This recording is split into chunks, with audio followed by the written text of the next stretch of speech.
So will collections and recoveries become a globalised industry, and basically are we going to learn from each other, especially we've got COEO in the room as well now? Short answer, I think, is no. I can give you a long answer, Pete, if you like.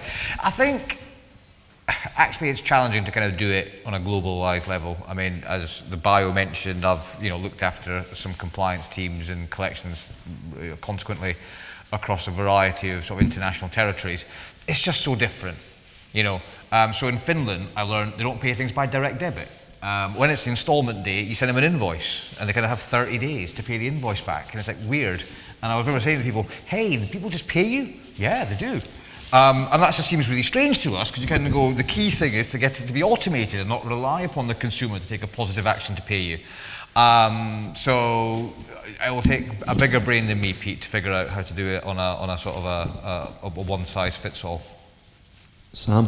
You kind of answered two questions when you read the question out. So the first question was up there, globalised industry, probably not. Yeah. The rules are just different in every country, and people's cultures are different towards debt and paying things, and in some cultures, debt is even passed on past death and things like that. But you then asked, could we learn from each other? And I think the answer to that is yes. There are things that work in other countries that we can learn from and tweak and do differently.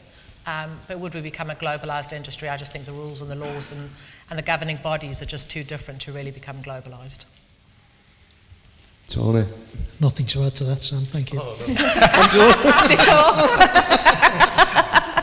I think going back to my days when I worked at a trading, so again it goes back to, we were saying about the different payment practices and stuff, and it was almost like in Holland, all the debt recovery charges were added to the debt right away. So I was being, from a sales point of view, I was being challenged to do as well as the Dutch sales guys, and I'm going, well, yeah, but people don't pay for collections. It's apples and oranges here, mate. It's completely different.